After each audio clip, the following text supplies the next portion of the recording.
Hello student, অনেকদিন পর আমরা আবার একসঙ্গে আমরা মিলিত হচ্ছি। যাই হোক, অনেকদিন তোমাদের সঙ্গে দেখা হয়নি, তো আজকে আমি আবার ক্লাস শুরু করলাম। আজকে আমরা যে বিষয়টা এখানে আলোচনা করতে চাইছি, যে এই ইউনিটটা হচ্ছে mechanical properties of fluid. Mechanical properties of fluid অর্থাৎ ফ্লুইডের যান্ত্রিক ধর্ম। যান্ত্রিক ধর্ম মানে তার মূলত বাহ্যিক ধর্ম। তো এইটা আমরা আলোচনা করতে চাইছি। মেকানিক্যাল মানে যেখানে মেকানিক্স সঙ্গে সংশ্লিষ্ট, অর্থাৎ বলের সঙ্গে সম্পর্কিত এমন একটা বিষয়, মানে ফোর্স অ্যাপ্লিকেশন অফ ফোর্সের সঙ্গে সম্পর্কিত। তো mechanical properties of fluid. Fluid আমরা আলোচনা করব, হোয়াট ইজ ফ্লুইড। তার আগে আমি পুরো বিষয়টা বলে দিই যে ফ্লুইড মূলত লিকুইড এবং গ্যাস। এখানে দেখো ব্র্যাকেটে লেখা আছে, আমি পরে বলছি এটা। তাহলে আমাদের ইউনিটের নাম হচ্ছে মেকানিক্যাল প্রপার্টিজ অফ ফ্লুইড। এবার সেই ইউনিটের আমরা তিনটে অংশ এখানে পড়ব। কি কি?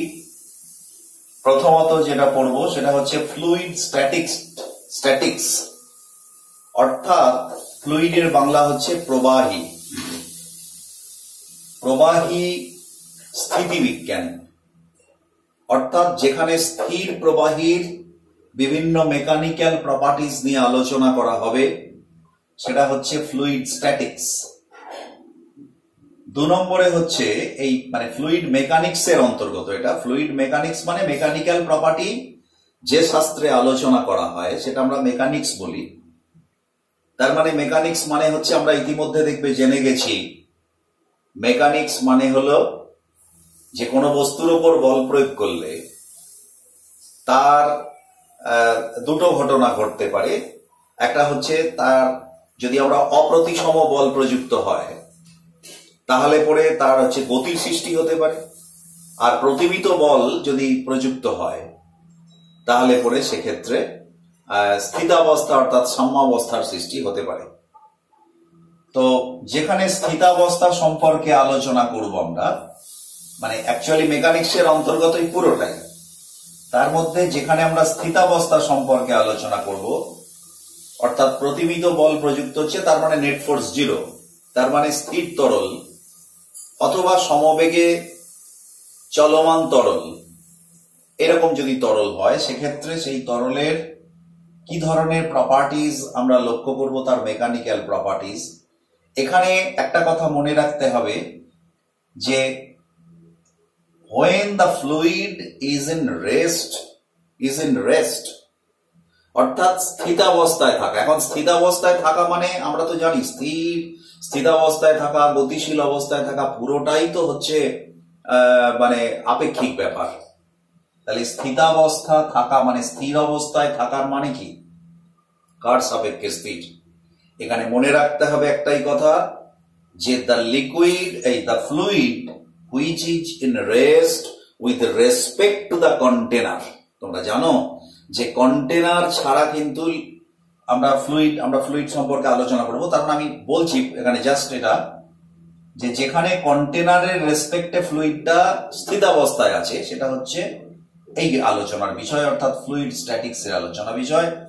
আর এখানে হচ্ছে ফ্লুইড ডায়নামিক্স, মানে যেখানে ফ্লুইডটা গতিশীল অবস্থায় রয়েছে with respect to the container.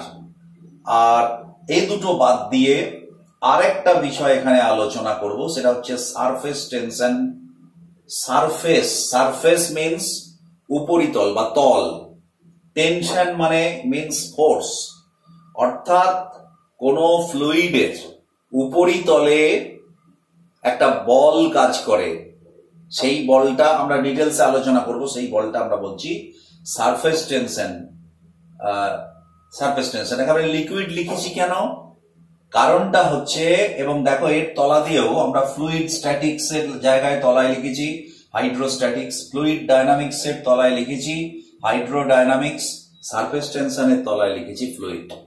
কারণ আমি ফ্লুইড কি না জেনেও বলতে পারি যে ফ্লুইড হলো লিকুইড এবং গ্যাস অ্যান্ড ভেপার। লিকুইড বা গ্যাস বা ভেপারকে আমরা ফ্লুইড বলি, কেন বলি না বলি সেগুলো পরে বলছি। তো অর্থাৎ লিকুইড এবং গ্যাস এই দুটো ফ্লুইডের মধ্যে যদি আলোচনায় আনি, আমাদের যা সিলেবাস, আমাদের সিবিএসসি বা এইচএস সিলেবাস, সেই সিলেবাসে কিন্তু শুধুমাত্র ফ্লুইড নিয়েই আলোচনা হবে, মানে সরি লিকুইড নিয়েই আলোচনা হবে। অর্থাৎ ফ্লুইডের শুধু লিকুইড, আমরা গ্যাস নিয়ে আলোচনা করব না। কারণ গ্যাসের আমরা লিকুইডের যে আলোচনাগুলো করব, এখানে যে বিভিন্ন থিওরি এবং অ্যাপ্লিকেশন গুলো আলোচনা করব, সেটা গ্যাসের ক্ষেত্রে প্রয়োগ করতে গেলে তার কিছু গ্যাসের ক্ষেত্রেও প্রযোজ্য, কিন্তু মডিফিকেশন কিছু আছে। তো সেই যে জটিলতা, সেই জটিলতার মধ্যে আমরা থাকবো না। এখানে আমরা শুধু elementary knowledge of fluid mechanics এটাই আমরা নেব। তাই আমাদের আলোচ্য বিষয় শুধুমাত্র লিকুইড, ফ্লুইডের শুধুমাত্র লিকুইড, প্রথম কথা। তাই জন্য আমরা ফ্লুইড স্ট্যাটিস্টিক্সকে আরেকভাবে লিখেছি হাইড্রোস্ট্যাটিক্স। হাইড্রো মানে জল। অ্যাকচুয়ালি আমরা যে সমস্ত লিকুইড নিয়ে আমরা কালচার করি, আমরা আলোচনা করি, তার মূল এবং সব থেকে অ্যাভেলেবেল, সব থেকে সহজলভ্য সমস্ত ব্যাপারে আর কি, যেটা আমাদের সব থেকে হচ্ছে সেটা হচ্ছে জল। তাই আমরা লিকুইড স্ট্যাটিক্স এর আলোচনাটাকে আমরা বলেছি হাইড্রোস্ট্যাটিক্স। অর্থাৎ অ্যাকচুয়ালি হাইড্রো মানে এখানে বৃহৎ অর্থে আমরা লিকুইড কি বোঝাচ্ছি, তাই আমরা হাইড্রোস্ট্যাটিক্স বলতে আমরা লিকুইড স্ট্যাটিক্স এর কথাই বলবো। অর্থাৎ যে কোনো লিকুইডের ক্ষেত্রেই এটা প্রযোজ্য, ঠিক আছে। এরপরে আমরা আসছি ফ্লুইড ডায়নামিক্স, তাকে আবার নামকরণ করা হয়েছে হাইড্রোডায়নামিক্স। হাইড্রোডায়নামিক্স অর্থাৎ হাইড্রো মানে আবার এখানে শুধুমাত্র ফ্লুইড মানে গ্যাস লিকুইড সবটা নিয়ে, কিন্তু শুধুমাত্র আমরা যেহেতু লিকুইড আলোচনা করব, তাই এটাকে আমরা বলছি হাইড্রোডায়নামিক্স। আর এই আলোচনাটা স্থির তরলের কেবলমাত্র উপরিতলের একটা ধর্ম, সেই ধর্ম হচ্ছে সারফেস টেনশন। আমরা এই পুরো বিষয়টা এখানে আলোচনা করব যে উপরিতলের কি কি প্রপার্টি, মেকানিক্যাল প্রপার্টি আমরা দেখতে পাই। তো এই হচ্ছে আমাদের একটা বড় ইউনিট এবং অনেক খুঁটিনাটি বিষয় এখানে রয়েছে। আমাদের কিন্তু বিষয়টাকে মন দিয়ে আমাদের ঢুকতে হবে একটু একটু করে। তো আমরা প্রথমে যে আলোচনা শুরু করব সেটা হচ্ছে ফ্লুইড স্ট্যাটিক্স অর হাইড্রোস্ট্যাটিক্স। কিন্তু তার আগে আমরা একটুখানি জেনে নেব যে হোয়াট ইজ ফ্লুইড। আমরা ফ্লুইড বলতে কি বুঝি? অ্যাকচুয়ালি আমাদের চারপাশে আমরা সাধারণত তিন ধরনের পদার্থ দেখতে পাই, তাদের অবস্থা ভেদে, অ্যাকর্ডিং টু দেয়ার স্টেটস। তারা তিন রকমের। কিরকম? Solid, liquid and gas. তো এই সলিড, লিকুইড, গ্যাসের মধ্যে অনেক রকমের পার্থক্য করা যায়, কিন্তু একটা পার্থক্যের ভিত্তিতে আমরা এই ফ্লুইডকে বিভাজন করেছি। ব্যাপারটা কিরকম? সলিডের সঙ্গে লিকুইড এবং গ্যাসের একটা অত্যন্ত গুরুত্বপূর্ণ একটা ডিফারেন্স হলো যে আমরা যদি সলিড বডির ওপর tangential force, this is a very important term, এটা আমরা ইতিমধ্যে দেখবে ইলাস্ট্রিসিটি চ্যাপ্টারে আমরা পড়েছি। ট্যানজেন্সিয়াল ফোর্স, ট্যানজেন্সিয়াল ফোর্স মানে স্পর্শক বরাবর বল। কোথাকার স্পর্শক? না, স্পর্শক সাধারণত কোনো তলের ওপরেতে হয়, কোনো রেখার ওপরেতে হয়। তা কোনো একটা বডির যে সারফেস, তার ওপরে যদি আমরা একটা স্পর্শক অঙ্কন করি, এই স্পর্শক বরাবর যদি বল প্রয়োগ করি, ধরো একটা কিউব, একটা সলিড কিউব, একটা ঘন, সেই ঘনকের একটা তল বরাবর যদি আমরা তলের প্যারালালে তল বরাবর যদি আমরা একটা বল প্রয়োগ করি, তাহলে এই ফোর্সটাকে বলবো আমরা ট্যানজেন্সিয়াল ফোর্স। আমরা ইলাস্ট্রিসিটি চ্যাপ্টারে পড়েছি, আমরা দেখেছি যে ট্যানজেন্সিয়াল ফোর্স অ্যাকচুয়ালি এটাকে আবার আমরা যদি হচ্ছে যে এরিয়া দিয়ে ভাগ করি, তাহলে ট্যানজেন্সিয়াল স্ট্রেস আমরা পড়েছি, বা এটার আরেকটা নাম হচ্ছে সিয়ারিং স্ট্রেস। অর্থাৎ কিনা অন্য যেমন আমরা নর্মাল স্ট্রেস প্রয়োগ করেছি, সেখানে কিন্তু আমরা দেখেছি লঙ্গিটিউডিনাল স্ট্রেন হয়। অর্থাৎ কোন একটা বস্তুকে আমরা যদি মনে করি একটা লম্বা তার, সেই লম্বা তারকে এরম ভাবে টানি, তাহলে সেই তারের কি হচ্ছে না, সেই তারের লম্বার দিকে বাড়ে, মানে তার মানে বলটা কোথায় প্রয়োগ করছি, আমরা বলটা এরকম প্রয়োগ করছি। ধরো এই লম্বা তার, এই লম্বা তারের এইদিকে একটা ফোর্স প্রয়োগ করছি, এদিকে, তার মানে এই তলটার সঙ্গে লম্বভাবে, এদের আমরা বলি নর্মাল স্ট্রেস বা নর্মাল ফোর্স। তার মানে এই সারফেসের সঙ্গে এটা পারপেন্ডিকুলার। এটা এই ধরনের ফোর্স দুটো কাজ করে, একটা হচ্ছে এই বস্তুটার ভলিউমের চেঞ্জ করে আর তার লেন্থ চেঞ্জ করতে পারে। কিন্তু যদি মনে করো একটা বডিকে জাস্ট এখানটা আমি যদি এই প্রান্তটা ফিক্স করে, ধরো টেবিলের ওপর একটা রাবার, এরকম একটা কিউবিক শেপের রাবার রেখেছি, এই বরাবর বল প্রয়োগ করছি, এই বরাবর বল প্রয়োগ করলে কি হবে, এখানটা ফিক্সড আছে যেহেতু, তার মানে এর ভলিউম চেঞ্জ হবে না, এর শেপ চেঞ্জ হবে অনলি। অর্থাৎ এই সারফেসটা এইখানে চলে যেতে পারে, এটা চাপ দিলে এই সারফেসটা এখানে চলে যেতে পারে। অর্থাৎ প্রথমে শেপ ছিল এইটা, অর্থাৎ এ বি সি ডি, তারপরে শেপ হয়ে গেল এ প্রাইম বি প্রাইম আর সিডি, এই শেপে এসে গেল। তার মানে এখানে শেপ চেঞ্জ হলো কিন্তু ভলিউম চেঞ্জ হলো না। এই ধরনের যে মানে ফোর্স বা এই ধরনের যে স্ট্রেস, মানে ফোর্স বাই এরিয়া, তাকে আমরা বলি ট্যানজেন্সিয়াল ফোর্স বা ট্যানজেন্সিয়াল স্ট্রেস বললে স্ট্রেস। তাহলে ট্যানজেন্সিয়াল স্ট্রেস সলিডের ক্ষেত্রে আমরা দেখতে পাচ্ছি তার শেপ চেঞ্জ করে, ভলিউম চেঞ্জ করে না।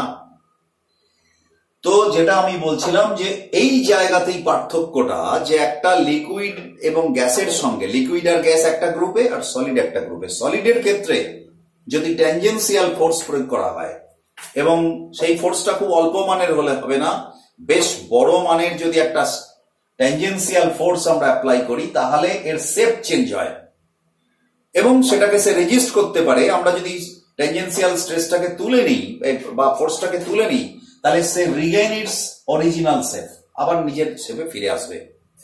But in the case of liquid and solid আমরা কিন্তু এটা করতে পারি না।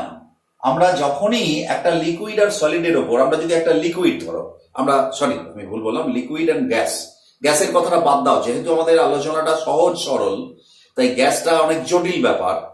তবু আমি বলছি যে একটা লিকুইড, একটা পাত্রে লিকুইড আছে, সেই লিকুইডের ওপরেতে আমি লিকুইডের তল বরাবর একটা প্রয়োগ করলাম, মানে ট্যানজেন্সিয়াল ফোর্স প্রয়োগ করলাম তলের সমান্তরালে, তাহলে কি হবে, এখানে এরকমই হবে। কিন্তু এক্ষেত্রে যে ঘটনাটা ঘটবে, মানে একটা অতি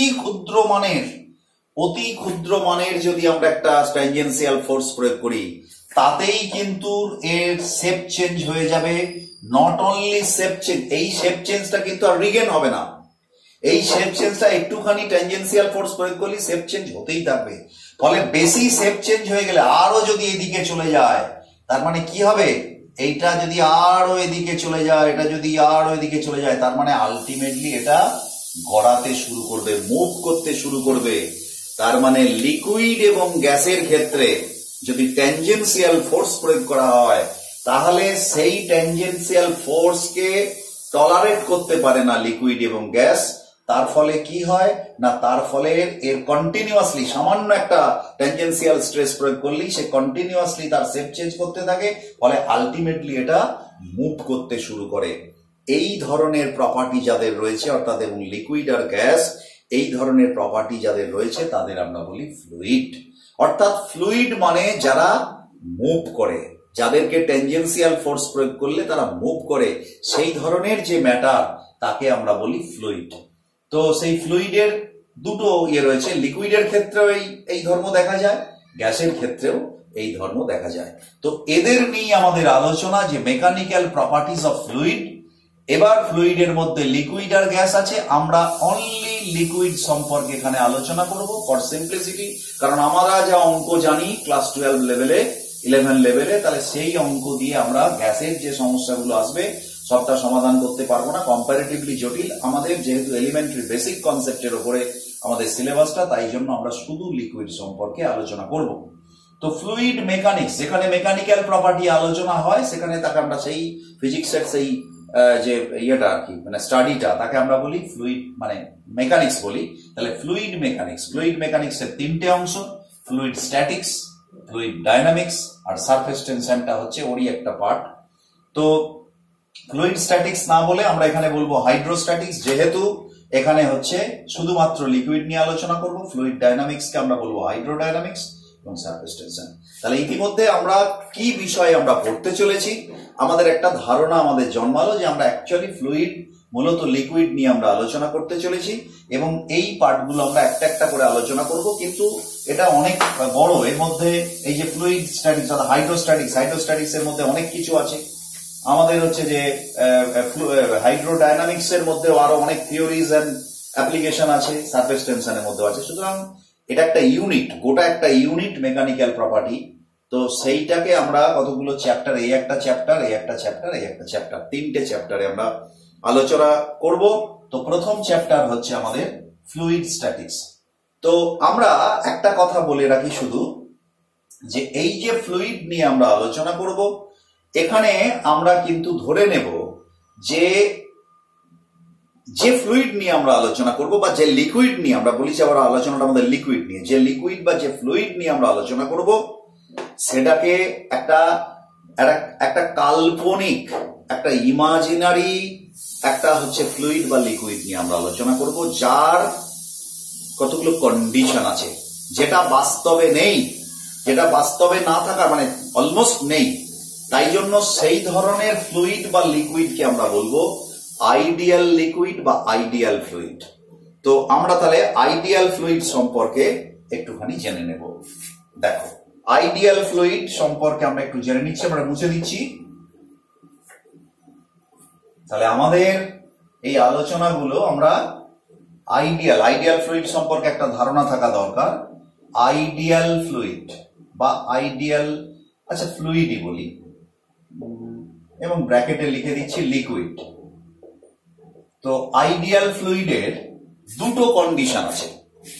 আইডিয়াল ফ্লুইড আমরা কাকে বলবো? দুটো কন্ডিশন। এক নম্বর কন্ডিশন হচ্ছে তোমার no viscous force.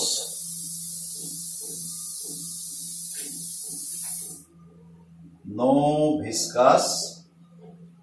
Viscous force. আরেকটা হচ্ছে তোমার হচ্ছে দু নম্বর হচ্ছে ইনকম্প্রেসিবিলিটি।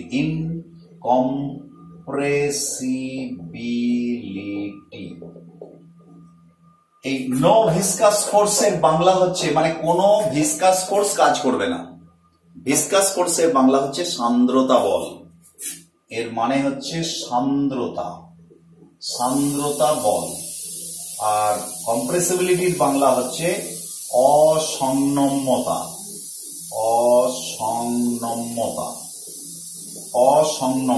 ব্যাপারটা কিরকম একটু বলি। সান্দ্রতা বল মানে আমরা ইতিমধ্যে জানি যে ইতিমধ্যে আমরা পড়েওছি যে দুটো সলিড তারা যদি পরস্পরের সংস্পর্শে, একটা তল, দুটো পাশাপাশি তল যদি পরস্পরের সংস্পর্শে থাকে, যেমন টেবিলের ওপর যদি একটা ব্লক থাকে, আমরা যদি ব্লকটাকে মুভ করানোর চেষ্টা করি বা মুভ করি, তাহলে পরে কি হবে না, তাহলে ওই টেবিলের যে দুটো যে কন্ট্যাক্ট প্লেন, সেই কন্ট্যাক্ট প্লেনের মধ্যে একটা বিরুদ্ধ বল কাজ করে, যার নাম ফ্রিকশনাল ফোর্স। এটা সলিডের ক্ষেত্রে। লিকুইডের ক্ষেত্রেও কিন্তু এই ধরনের একটা ফ্রিকশনাল ফোর্স কাজ করে। আমরা এটা নিয়ে ডিটেলস আলোচনায় যাব আমরা যখন আমরা ভিসকসিটি অর্থাৎ হাইড্রোডাইনামিক্স আমরা আলোচনা করব। তো এখানে আমি জাস্ট আইডিয়াটা দিচ্ছি যে নো ভিসকাস ফোর্স, সান্দ্রতা বল কোনটা? সান্দ্রতা বল হচ্ছে যে এই যে সলিডের ক্ষেত্রে যে মানে মোশনের বিরুদ্ধে অর্থাৎ গতির বিরুদ্ধে একটা বল কাজ করে, বিরুদ্ধ বল, অর্থাৎ গতিকে রুদ্ধ করার জন্য, গতিকে কমিয়ে দেওয়ার জন্য, সেই বলটা, এটা কিন্তু পারস্পরিক। প্রথম বস্তু দ্বিতীয় বস্তুর ওপর করে, দ্বিতীয় বস্তু প্রথম বস্তুর ওপর করে, সেই বলটাকে আমরা ফ্রিকশনাল ফোর্স বলি। সেই রকম ভাবে যখন কোন লিকুইড, সেই লিকুইড যখন মুভ করতে থাকে, এই মুভমেন্টেরও আমরা আলোচনা করব যে মুভমেন্ট দু ধরনের হয়। একটাকে বলা হয় স্ট্রিমলাইন মোশন আর একটাকে বলা হয় টার্বুলেন্ট মোশন। অর্থাৎ যখন একটা লিকুইড আমরা লিকুইড দিয়ে বলছি, যখন একটা লিকুইডের স্ট্রিমলাইন মোশন হয়, ধারারেখ প্রবাহ হয়, তখন সেই মোশনটাকে আমরা যদি কতগুলো লিকুইড স্তরে দেখতে চাই, তাহলে দেখবো যে একটা স্তর অন্য স্তরের গতির বিরুদ্ধে, অর্থাৎ তার গতিকে, দুজনের মধ্যে যে আপেক্ষিক গতি, সেই আপেক্ষিক গতিকে রুদ্ধ করার চেষ্টা করে, জিরো করার চেষ্টা করে। অর্থাৎ একটা স্তর আরেকটা স্তরকে গতির বিরুদ্ধে বল প্রয়োগ করে, এবং সেই বলটার সঙ্গে আমাদের যে সলিডের ফ্রিকশনাল ফোর্সের মূল পার্থক্য দুটো। এক নম্বর পার্থক্য হচ্ছে যে এই যে ফ্রিকশনাল ফোর্স এরা ইন্টারনাল, অর্থাৎ লিকুইডের ভেতরে কাজ করে, অভ্যন্তরে। আর 2 নম্বর হচ্ছে আমরা দেখেছি যে সলিডের ক্ষেত্রে দুটো তলের মধ্যে যে ঘর্ষণ বল কাজ করে, সেই বলটা কিন্তু বাহ্যিক, অর্থাৎ দুটো বাহ্যিক তলে কাজ করে। আর 2 নম্বর হচ্ছে যে সাধারণ ফ্রিকশনের ক্ষেত্রে দুটো বাহ্যিক তল যে ফ্রিকশনাল ফোর্স কাজ করে, সেটা কিন্তু এর উপর নির্ভর করে না, অর্থাৎ দুটো তলের ক্ষেত্রফলের কতটা কন্ট্যাক্ট এরিয়া তার উপর নির্ভর করে না। কিন্তু এখানে অর্থাৎ লিকুইডের ক্ষেত্রে দুটো স্তরের মধ্যে যে বলটা কাজ করবে, সেটা কিন্তু তাদের এরিয়ার উপরেতে ডিপেন্ড করে, অর্থাৎ এরিয়া বাড়লে এটাও বাড়বে। তো এই আলোচনায় আমরা ডিটেলসে যাব। তো সেই ধরনের যে ফোর্স, সেই ফোর্সকে আমরা বলছি ভিসকাস ফোর্স, সান্দ্রতা বল। অলমোস্ট সমস্ত লিকুইডের ক্ষেত্রে এই বল দেখা যায়, সাধারণ তরলের ক্ষেত্রে এটা হচ্ছে ভিসকাস। তার মানে একটা আইডিয়াল লিকুইডের এই ধরনের ভিসকাস ফোর্স থাকবে না, এই ধরনের ভিসকাস ফোর্স থাকবে না, এটা প্রথম। দ্বিতীয় হচ্ছে ইনকম্প্রেসিবিলিটি। ইনকম্প্রেসিবিলিটি মানে এটা একটা কথা, ইনটা কোনো গ্যাপ নেই, ইনকম্প্রেসিবিলিটি। তার মানে কম্প্রেসিবল, অর্থাৎ কম্প্রেসিবল কারা? ধরো একটা বস্তুর উপর বল প্রয়োগ করছো, চাপ প্রয়োগ করছো। ধরো একটা গ্যাস, একটা বেলুন ফুলে আছে, তার মধ্যে গ্যাস আছে। তুমি যদি বাইরে থেকে চাপ প্রয়োগ করো, তাহলে বেলুনটা আয়তনে ছোট হয়ে যাবে। তার মানে চাপ প্রয়োগ করে আয়তন কমানো যায়, সেটা কিন্তু গ্যাসে যায়। লিকুইডের ক্ষেত্রে যেটা হয়, যদি আমরা চাপ প্রয়োগ করি, সাধারণ লিকুইডের ক্ষেত্রে অলমোস্ট আয়তনের খুব একটা পরিবর্তন হয় না।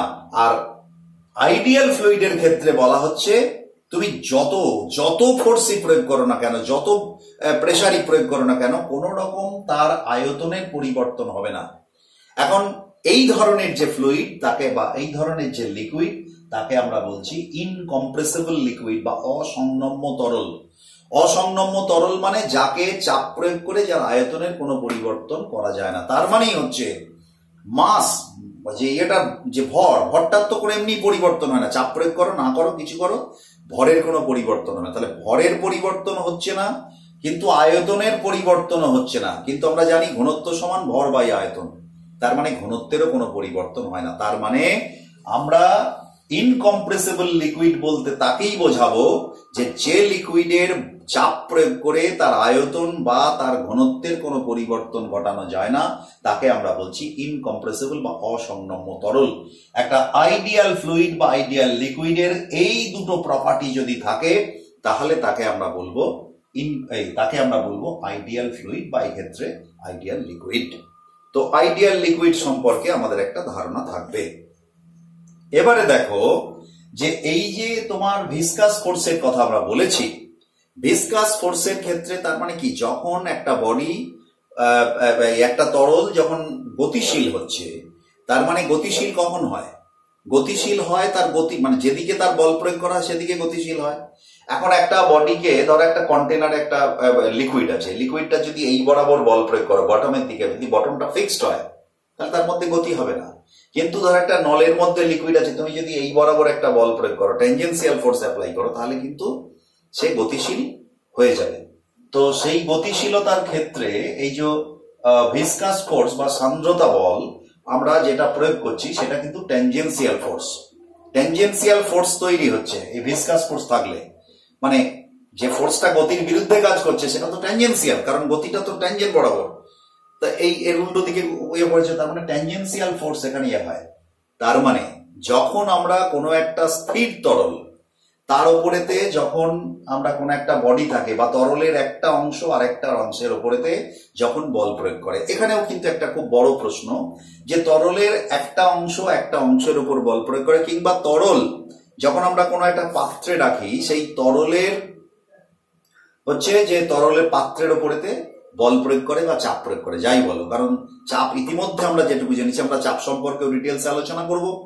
তো চাপ সম্পর্কে আমরা যা জেনেছি তাতে চাপ প্রয়োগ বা ঘাত প্রয়োগ করে, এই ঘাতটা হচ্ছে সবসময় অভিলম্ব বরাবর হয়। এই বলটা, এই অভিলম্ব বরাবর যে বলটা ঘাতই বলে। তো কেন? প্রথমত হচ্ছে একটা পাত্রে তরল রাখা হয়েছে, সেই পাত্রে ঘাত প্রযুক্ত হচ্ছে কেন, পাত্রের দেয়ালের ওপরেতে ঘাত প্রযুক্ত হচ্ছে কেন? তোমরা জানো যে তরল এবং গ্যাস এরা হচ্ছে, এদের যে অণুগুলো, সেই অণুগুলোর মধ্যে অণুগুলো হচ্ছে গতিশীল। এই গতিশীলতাটাকে বলা হয় thermal velocity. Due to thermal velocity, যখন একটা ফ্লুইডের মধ্যে মানে গ্যাসের বা লিকুইডের অণুগুলো যে গতিশীল হচ্ছে, সেই গতিশীলতার জন্য যখন তারা দেয়ালে ধাক্কা দেয় তখন তাদের ভরবেগের পরিবর্তন হয়। আর ভরবেগের পরিবর্তন হলে কি হয় আমরা জানি নিউটনের দ্বিতীয় গতিসূত্র থেকে। ভরবেগের পরিবর্তন হলেই বল প্রয়োগ হয়, এবং বলটার পরিমাণ কি হয় না, ভরবেগের পরিবর্তনের হারের সঙ্গে সমানুপাতিক বা সমান। আমরা পরবর্তীকালে দেখেছি যে ভরবেগের পরিবর্তনের হারের সঙ্গে সমান প্রযুক্ত বলটা। তার মানে কোনো একটা ইয়েতে তোমার কি বলে, পাত্রে যখন আমরা একটা লিকুইড রাখি তার থার্মাল ভেলোসিটির জন্য, থার্মাল ভেলোসিটি মানে হচ্ছে যে তোমার যখন আমরা একটা কঠিন কোন একটা বস্তুতে যখন আমরা তাপ দিই, আমরা বাইরেতে তাপকে একরকম দেখি, তাপকে তরঙ্গের আকারে দেখি, তাপ গতিশীল একটা হচ্ছে যে শক্তি। কিন্তু যখন কোন একটা বস্তুর ভেতরে তাপ, আমরা ভেতরে একটা বস্তুর ভেতর তাপ দিলাম, সেই তাপটা কি ভেতরে ওই অবস্থা থাকে, গতিশীল অবস্থা এরকম থাকে না, সেই তাপটা কিন্তু পরিণত হয় ইয়েতে, তোমার হচ্ছে যে ওই যে মলিকুলগুলো আছে ওই বস্তুর, সেই মলিকুলগুলো ওই তাপটাকে অ্যাবজর্ব করে তার গতিশক্তিকে বাড়ায়। অর্থাৎ এখানে তাপ শক্তিটা গতিশক্তিতে রূপান্তরিত হয়। তাই উল্টো দিক থেকে বলা যেতে পারে যে গতিশক্তিটাই হচ্ছে তাপ শক্তির সঙ্গে সমান। অর্থাৎ মানে অণুর যে গতিশক্তি সেটা কিন্তু তাপ শক্তি থেকেই আসে। তাই আমরা এই গতিশক্তি মানেই গতিবেগ থাকবে তা সেই জন্য আমরা ওটাকে থার্মাল ভেলোসিটি বলছি। তো এখন ব্যাপার হচ্ছে যে কোনো একটা, তার মানে তরল যখন একটা পাত্রে থাকে, তার মানে তরলের আমি যদি ইমাজিন করি একটা অংশ, ধরো একটা তরল আছে, আমি এটা মুছে দিলাম, আমি যদি এটা মুছে দিই, ধরো একটা পাত্রে তরল আছে, ধরো এখানে তরল আছে, তরলে আমি যদি ইমাজিন করি এই একটা অংশ, এটা 1 নম্বর, এটা 2 নম্বর, 1 নম্বর 2 নম্বরের ওপর বা 2 নম্বর 1 নম্বরের ওপর, এই অংশটা এই অংশের ওপর বা এই অংশটা এই অংশের ওপর যে বল প্রয়োগ করবে, এই বলটা কিন্তু অলওয়েজ হচ্ছে লম্বভাবে প্রযুক্ত হবে। এই বলটা অলওয়েজ লম্বভাবে প্রযুক্ত হবে স্থির তরলের ক্ষেত্রে। কিন্তু মাইন্ডেড, স্থির তরলের ক্ষেত্রে কিন্তু কোনো ট্যানজেন্সিয়াল ফোর্স অ্যাপ্লাই হয় না। কারণ ট্যানজেন্সিয়াল ফোর্স থাকলে কি হবে, গতিশীল হয়ে যাবে। তাহলে গতিশীল হচ্ছে না, তাহলে স্থির যখন, তাহলে বলটা হবে, অথচ বল প্রয়োগ করছে, তাহলে বলটা কিরম হবে, একটা অপরটা সারফেসের উপরেতে লম্বভাবে বল প্রয়োগ করবে। শুধুমাত্র তরলের একটা অংশ আর একটা অংশের উপরই নয়, তরলের মধ্যে যদি মনে করো আমি একটা কোনো একটা সলিড বডি রাখি, তার উপরেও যে বলটা প্রযুক্ত হবে সেটা কিন্তু ইয়ের ওপর হবে, কি বলে, ট্যানজেন্সিয়াল হবে। আমি জাস্ট একটা ছোট্ট করে দেখাই এটা জিনিসটা, যে ধরো একটা পাত্রের মধ্যে একটা তরল আছে এবং তার মধ্যে একটা বস্তু আছে। ধরো এটা একটা বস্তু এখানে রাখা আছে, ছোট করেই আঁকি, এটা একটা বস্তু রাখা আছে, এটা তরল আছে এখানে। এখন তরল এর উপরে আমি ধরে নিলাম, মানে আমি কাল্পনিকভাবে ধরে নিলাম তরল এর উপরে ধরো এই বরাবর বল প্রয়োগ করছে, তরল এই বরাবর বল প্রয়োগ করছে, ধরে নিচ্ছি আমি। এবার নিশ্চিতই জানো নিউটনের দ্বিতীয় গতি সূত্র অনুযায়ী এই বস্তুটাও একটা প্রতিক্রিয়া বল ওই বরাবরই দেবে, উল্টো দিকে, সমান আর বিপরীত। কারণ এই একটা বস্তু, এ একটা বস্তু, তরলটা একটা বস্তু, সলিডটা একটা বস্তু। তরল সলিডের উপর যে বল প্রয়োগ করবে ঠিক তার বিপরীত এবং সমান বল প্রয়োগ করবে এই মানে এই সলিডটা লিকুইডের উপর। তো সেটাকে আমরা বলি প্রতিক্রিয়া বল। তো এই প্রতিক্রিয়া বলটা আমি এই অ্যারো চিহ্নটা এখন এই দিকে, মানে এটা হচ্ছে লিকুইডটা তরলের উপর যে বল প্রয়োগ করছে। এবার যদি আমি প্রতিক্রিয়া বলটার কথা ভাবি, তার মানে সলিডটা লিকুইডের ওপর যে বল প্রয়োগ করছে, শুধু তীর চিহ্নটা পাল্টে যাবে, একই মান থাকবে। তো ধরে নিলাম এটা হচ্ছে আর। এখন এইটাকে যদি আমরা অনুভূমিক দিকে আর উল্লম্ব দিকে আমরা যদি বিভাজন করি, এটাকে আমি যদি এই কোণটাকে থিটা ধরি, তাহলে এটা হবে আর কস থিটা আর এটা হবে আর সাইন থিটা।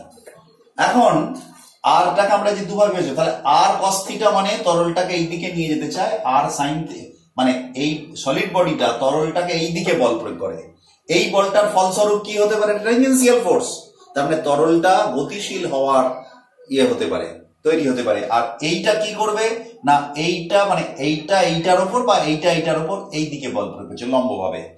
এই বলটার অস্তিত্ব থাকবে না, কেননা তরলটা স্থির, এই পাত্রের মধ্যে তরলটা স্থির। তাই এইটা যদি থাকতো তাহলে তরলটা গতিশীল হতো, কিন্তু তরল তো গতিশীল হতে পারছে না, সে তো আবদ্ধ জায়গার মধ্যে রয়েছে একটা পাত্রের মধ্যে। তাই আর কস থিটা কম্পোনেন্টটা থাকবে না। তার মানে আমরা প্রথমে যেটা ইমাজিন করেছিলাম যে এইভাবে বল প্রয়োগ করবে এবং তার প্রতিক্রিয়া এই দিকে হবে, এটাও ভুল। তার মানে তরলটা এই সলিডটার উপরেতে এই রকম বল প্রয়োগ করবে, আর এই সলিডটা লিকুইডের ওপর এই রকম বল প্রয়োগ করবে। অর্থাৎ আমরা বলতে পারি একটা স্থির তরলের মধ্যে যদি কোনো একটা সলিড বডিকে রাখা হয়, তাহলে সেই সলিড বডির ওপর ওই তরল ঘাত প্রয়োগ করে। ঘাত মানে হচ্ছে লম্বভাবে প্রযুক্ত বলকে আমরা ঘাত বলি। তার মানে এখানে ঘাত প্রযুক্ত হচ্ছে, তার মানে লম্বভাবে বল প্রয়োগ হচ্ছে। আবার সলিডটা লিকুইডের ওপর একটা লম্বভাবে বল প্রয়োগ করছে। ট্যানজেনশিয়াল ফোর্সের অর্থাৎ অনুভূমিক দিকে যে বল, সেই বলের অস্তিত্বকে আমরা এখানে ধরতে পারি না। তো এইটা আমরা এখান থেকে একটা বিষয় আমরা এখানে জানতে পারলাম।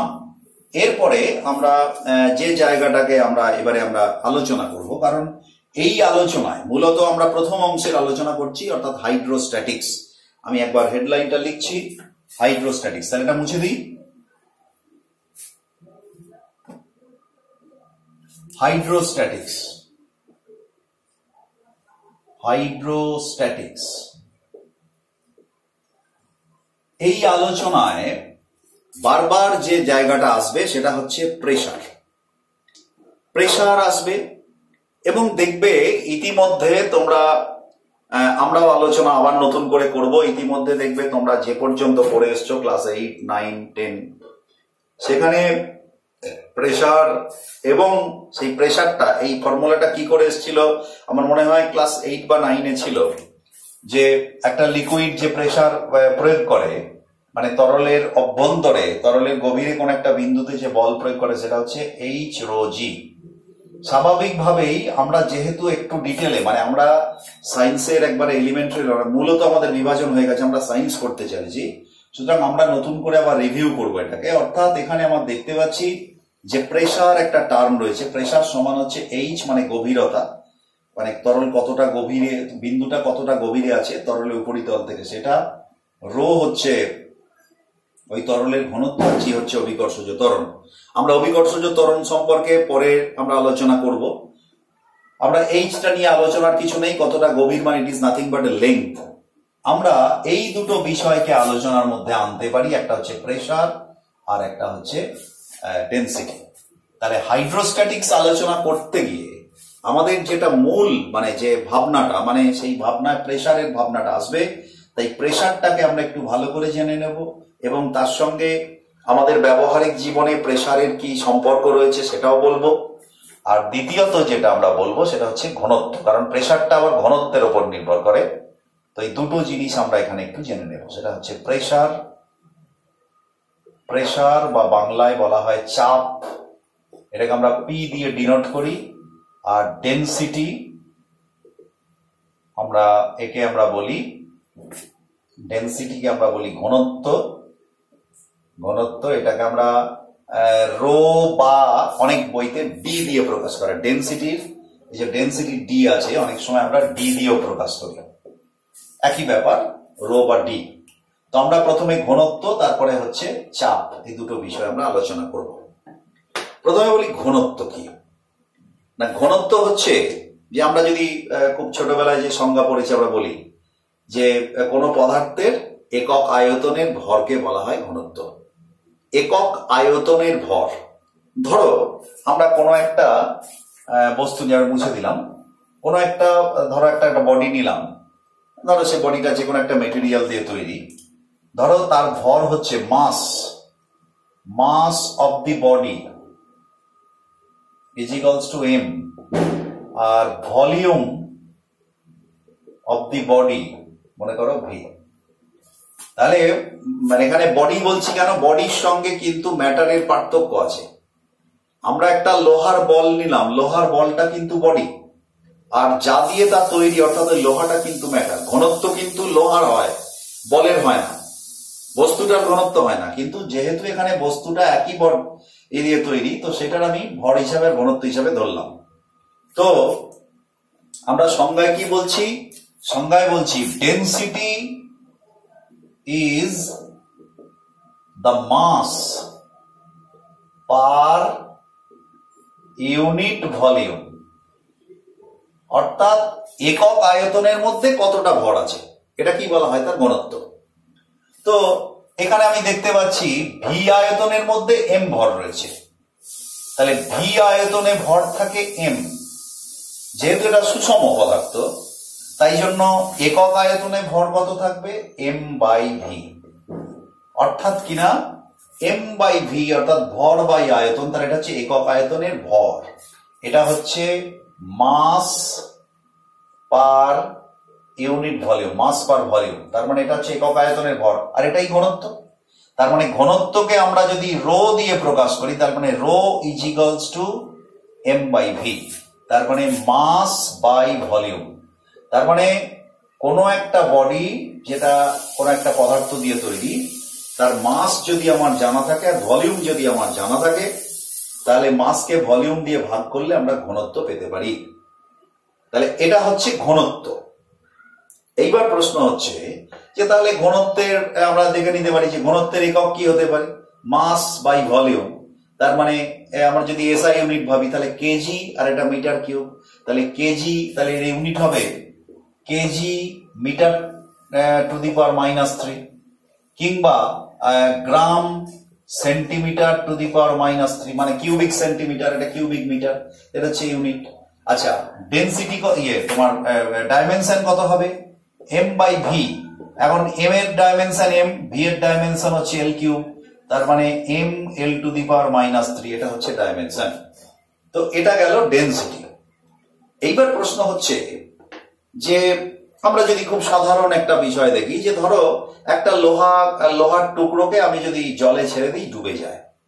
কেন না, আমরা সাধারণভাবে বলে থাকি না লোহার ঘনত্ব হচ্ছে জলের থেকে বেশি, তাই জন্য জলটা ডুবে যায়। তবে এর মধ্যে আরো অন্যান্য বিজ্ঞান আছে, আরো গভীর বিজ্ঞান আছে, কিন্তু সাধারণভাবে আমরা যদি এরকম ভাবে ভাবি, বলা যেতে পারে যে যার ঘনত্ব বেশি সে ডুবে যাবে। তার ঠিক একই উত্তর হচ্ছে বরফ জলে ভাসে কেন না, সমায়তন বরফের এই জলের থেকে সমায়তন, একই আয়তনের যদি বরফ নেওয়া হয় আর একই আয়তনের যদি জল নেওয়া হয়, কার ভর বেশি, জলের ভর বেশি, সেই জন্য জলের ওপরেতে বরফ ভাসে।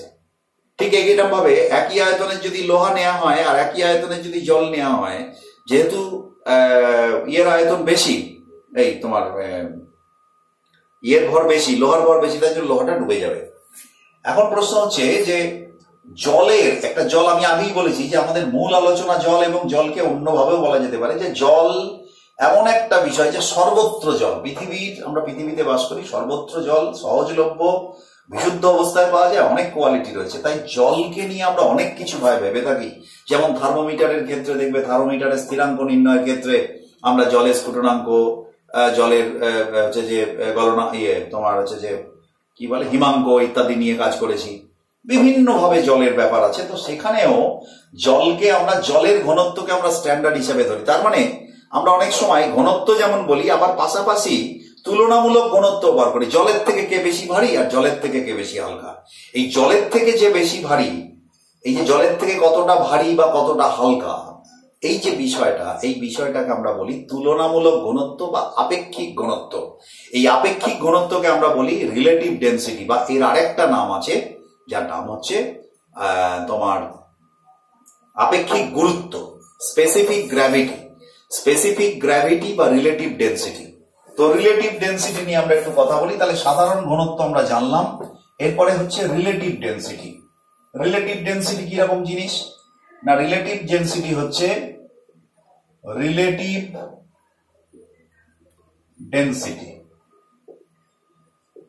ডেনসিটি আপেক্ষিক ঘনত্ব, আপেক্ষিক ঘনত্ব, এর আরেক নাম হচ্ছে স্পেসিফিক গ্র্যাভিটি। বাংলায় হচ্ছে আপেক্ষিক গুরুত্ব। একই কথা, কিন্তু একই কথা। হ্যাঁ, ব্যাপারটা কি না, জলের তুলনায়, জলের সঙ্গে তুলনা করা হবে কোনো বস্তুর কোনো পদার্থের ঘনত্বকে। তা তুলনা আমরা কি করে করি? তুলনা আমরা সাধারণত রেশিও দিয়ে করি। ধরো একটা লোহার ঘনত্ব, রো আয়রন লিখলাম, আর জলের ঘনত্ব হচ্ছে রো ওয়াটার। তাহলে জলের সাপেক্ষে কতটা ভারী, এগুলো কিন্তু বায়ুর সাপেক্ষে বা শূন্য মাধ্যমের সাপেক্ষে করা হয়েছে। জলের সাপেক্ষে যদি আমরা করি, তাহলে লোহার আপেক্ষিক ঘনত্ব হবে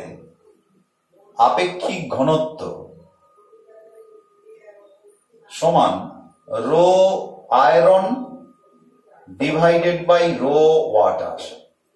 অর্থাৎ জলের সঙ্গে অনুপাত করা হবে, জলের ঘনত্বের সঙ্গে আয়রনের ঘনত্ব ডিভাইডেড বাই জলের ঘনত্ব। এখন স্বাভাবিকভাবেই বোঝা যাচ্ছে দুটোই ঘনত্ব, দুজনেরই একক আছে, দুটো একক কেটে যায়, তার মানে এটা একটা সংখ্যা বেরিয়ে আসে। তার মানে রিলেটিভ ডেনসিটি বা আপেক্ষিক গুরুত্ব বা আপেক্ষিক ঘনত্ব এটা একটা সংখ্যা মাত্র। সেই সংখ্যাটা কি প্রকাশ করে? সংখ্যাটা যদি একের থেকে বেশি হয়, তাহলে আমরা বুঝবো যে সেটা, সেই বস্তুটা বা সেই পদার্থটা জলের থেকে বেশি ভারী। আর যদি একের থেকে কম হয়, তাহলে আমরা বুঝবো জলের থেকে হালকা। তো এখানে লোহার আপেক্ষিক গুরুত্ব বা আপেক্ষিক ঘনত্ব সেটা হচ্ছে আয়রন, এটা নিশ্চিতভাবে বুঝতে পারছো, এটা বেশি এটা কম, স্বাভাবিকভাবে এটা একের থেকে বেশি। এখন ধরো আমি যদি ধরে নিই যেটা হচ্ছে 5.5, তার মানে আমি বলতে পারি যে লোহা জলের চেয়ে 5.5 গুণ, 5.5 গুণ ভারী। 5.5 গুণ ভারী, এটা একটা সংখ্যা মাত্র। তাহলে এইবার দেখো তুমি লক্ষ্য করে যে এখানে আমি যদি এবার এই আপেক্ষিক গুরুত্ব কারোর দেয়া থাকে, ধরো লেখা আছে লোহার আপেক্ষিক গুরুত্ব 5.5, তার মানে লোহার ঘনত্ব কত হবে? তার মানে লোহার ঘনত্ব সমান 5.5 by density of water. 5.5 by density of water. এখন ডেনসিটি অফ ওয়াটারটা আমার যদি জানা থাকে, তাহলে আর আপেক্ষিক গুরুত্বটা জানা থাকে, তাহলে সেই পদার্থের কিন্তু আমরা ঘনত্ব বার করে নিতে পারি। এখানে যখনই আমরা ঘনত্ব বার করে দেবো, যেহেতু ওয়াটারের এটা ডেনসিটি, তাহলে তার একক আছে, সুতরাং আয়রনের একটা একক চলে আসবে, এটা 5.5 দিয়ে খালি গুণ হয়ে যাবে। এখন তাহলে এইরকম একটা আমরা রিলেশন পেতে পারি যে ডেনসিটি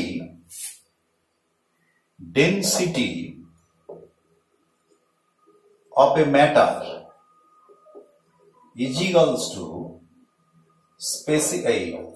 relative density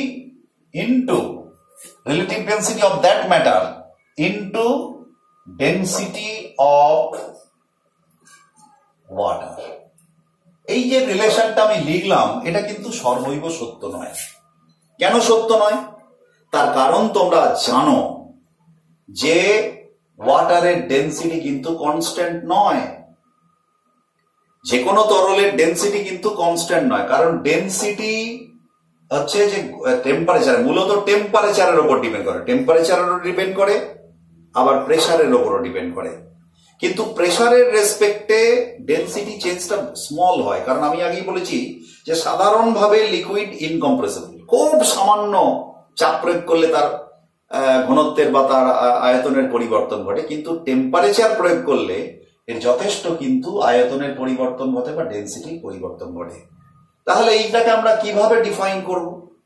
এইটাকে ডিফাইন করার ক্ষেত্রে তোমরা জানো যে জলের ক্ষেত্রে, ইতিমধ্যে তোমরা পড়েছো, জলের ক্ষেত্রে হচ্ছে 4 ডিগ্রি সেন্টিগ্রেড উষ্ণতায় জলের ঘনত্ব হচ্ছে সর্বাধিক, এবং জলের ঘনত্ব সর্বাধিক এবং সিজিএস পদ্ধতিতে এই জলের ঘনত্বটা হচ্ছে তোমার হচ্ছে 1 gram per CC.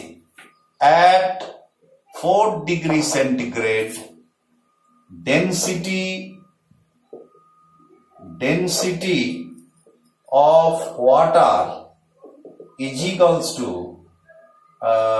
1 gram per, আচ্ছা আমি এটা লিখছি 1 gram centimetre to the power -2 CGS, আর at 4 degree centigrade density of water is equals to 1000 KG metre to the power -3 হচ্ছে এসআই বা এমকেএস যাই বলো, এসআই বা এমকেএস একই, এটা হচ্ছে 1000, এটা হচ্ছে কিন্তু অনলি 4 ডিগ্রি সেন্টিগ্রেড। তাহলে পরে আমরা যে ডেফিনেশনটা আরডি অর্থাৎ রিলেটিভ ডেন্সিটির যে ডেফিনেশনটা করছিলাম সেখানে কিন্তু আমরা লিখেছিলাম density of that matter divided by density of water. তাহলে সম্পূর্ণ করতে গেলে এটা বলতে হবে যে density of that matter divided by density of water at 4 degree centigrade. তার মানে আমাদের অ্যাকচুয়াল ডেফিনেশনটা হবে RD is equals to density of a matter divided by density of water at 4 degree centigrade at 4 degree centigrade। তাহলে পরে এই যে লোহার ক্ষেত্রে আমি বলছিলাম লোহার আপেক্ষিক গুরুত্ব হচ্ছে বা লোহার রিলেটিভ ডেন্সিটি হচ্ছে 5.5, তার মানে লোহার ডেন্সিটি কত হবে? তাহলে লোহার ডেন্সিটি হবে 5.5 into density of water at 4 degree centigrade. এবার সিজিএস পদ্ধতিতে যদি হয় তাহলে 1 দিয়ে গুণ হবে, 1 দিয়ে গুণ হবে মানে ওটাই, কিন্তু পার্থক্যটা কি হবে? আরডির কোনো একক ছিল না কিন্তু ডেন্সিটির একক চলে আসবে গ্রাম পার সেন্টিমিটার কিউব। তার মানে সিজিএস পদ্ধতিতে আরডি যা আর সেই সিজিএস পদ্ধতিতে ডেন্সিটিও হচ্ছে সাংখ্যমান একই, শুধুমাত্র আরডির একক নেই আর ডেন্সিটির হচ্ছে একক আছে। এটা গেল সিজিএস পদ্ধতিতে। আর যদি এসআই পদ্ধতিতে করা হয় তাহলে density of water at 4 degree centigrade is 1000, তার মানে ডেন্সিটি অফ ম্যাটার, তার মানে এটা আয়রন ক্ষেত্রে যদি হয় তাহলে 5.5 ইন্টু 1000, তার মানে 5500 কেজি পার মিটার কিউব। তার মানে এখানে কি হলো? তার মানে কোনো বস্তু কোনো পদার্থের যদি তোমার আপেক্ষিক ঘনত্ব দেয়া থাকে তাহলে পরে এর আমরা যদি ডেন্সিটি বার করতে চাই এসআই পদ্ধতি তাহলে 1000 দিয়ে গুণ করে দিতে হবে, 1000 দিয়ে গুণ করতে হবে। আর কি হবে না, শুধু এককটা পাল্টে যাবে, যা আরডির কোনো একক ছিল না এখানে একক হয়ে যাবে। যেমন এটা 5.5 ছিল, 1000 দিয়ে গুণ করলে 5500 KG metre to the power -3। তাহলে এই হচ্ছে relative density and normal density ইত্যাদি। তো এবারে এর সম্পর্কে দুটো পদার্থকে মেশানো হলো, তাদের ভর তাদের ডেন্সিটি এগুলো আমরা ভাবতে পারি, যদিও এটা খুব ডিটেলিং হয়ে যাবে তাহলেও আমি একটুখানি বলতে পারি। ধরো দুটো পদার্থকে মিক্সড করলে রিলেটিভ ডেন্সিটিটা মানে সরি তাদের মিক্সচারের ডেন্সিটি কিরকম হতে পারে, তো এটা আমি বলছি, মুছে দিচ্ছি। ধরো ডেন্সিটি অফ মিক্সচার আমরা যদি এরকম করি, ডেন্সিটি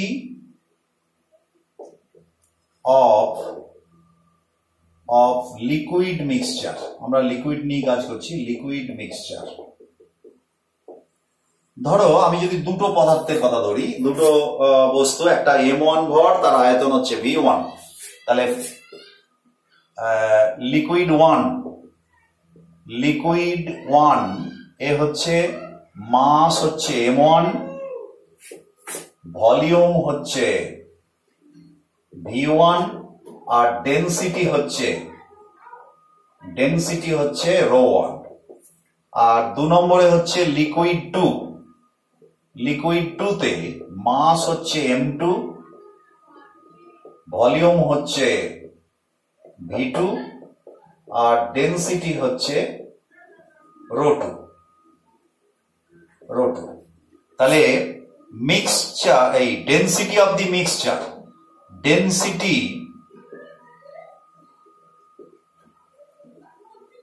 অফ দি মিক্সচার কত হবে?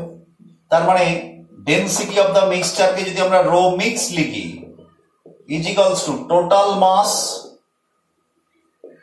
Divided by total volume. তার মানে টোটাল মাস কত? M1 plus M2 divided by V1 plus V2। এটা হচ্ছে মিক্সচার যেটা আমরা তৈরি করব তার হচ্ছে ডেন্সিটি, অর্থাৎ rho mix is equals to M1 plus M2 by ρ1 plus ρ2। এখন এগুলোকে আমরা যদি মনে করো এই মাস ফাস না দেওয়া থাকে, শুধু ρ1 আর ρ2 দেওয়া আছে, তাহলে সেক্ষেত্রে আমরা মিক্সচারের ডেন্সিটি কি করে বার করব সেই জায়গাতে আমি আসছি। দেখো প্রথমে বলি যে আচ্ছা এটা মুছে দিই নাকি, এই পর্যন্ত আমি রাখলাম। তাহলে rho mixed is equals to m1 plus m2 by v1 plus v2, মানে total mass divided by total volume.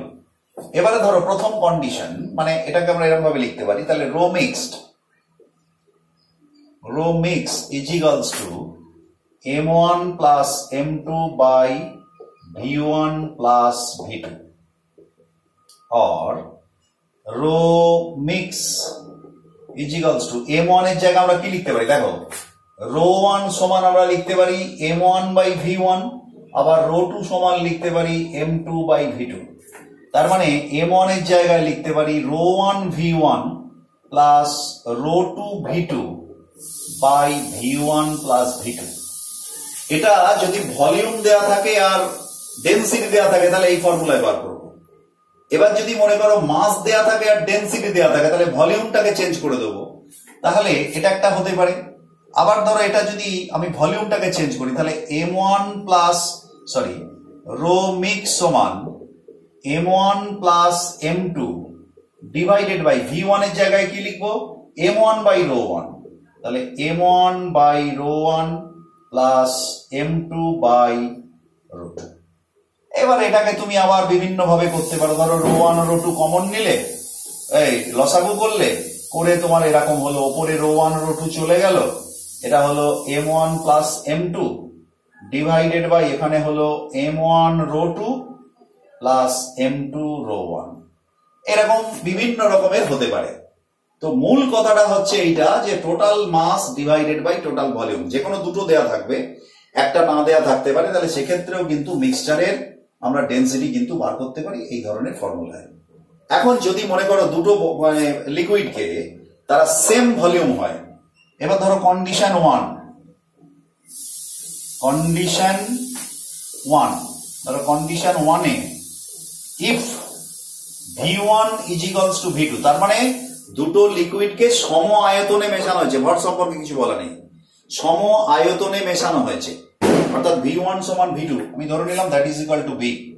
তাহলে রো মিক্স কত হবে, রো মিক্স হবে তাহলে v1 প্লাস v2 যদি সমান হয়, ধরো এইখান থেকে আমি বলি, তাহলে rho 1 v plus rho 2 v by এটা v প্লাস v এখান থেকে, তার মানে ভিটা কমন নিলে rho 1 plus rho 2 divided by 2v, v কেটে গেল, that is rho mixed is equals to rho 1 plus rho 2 by 2। তার মানে সম আয়তনে দুটো তরলকে মেশালে তাদের যা ডেনসিটি দুটোর সমান্তরীয় মধ্যক হবে, অর্থাৎ রো 1 প্লাস রো 2 বাই 2, তাহলে এটা হচ্ছে রো মিক্সড।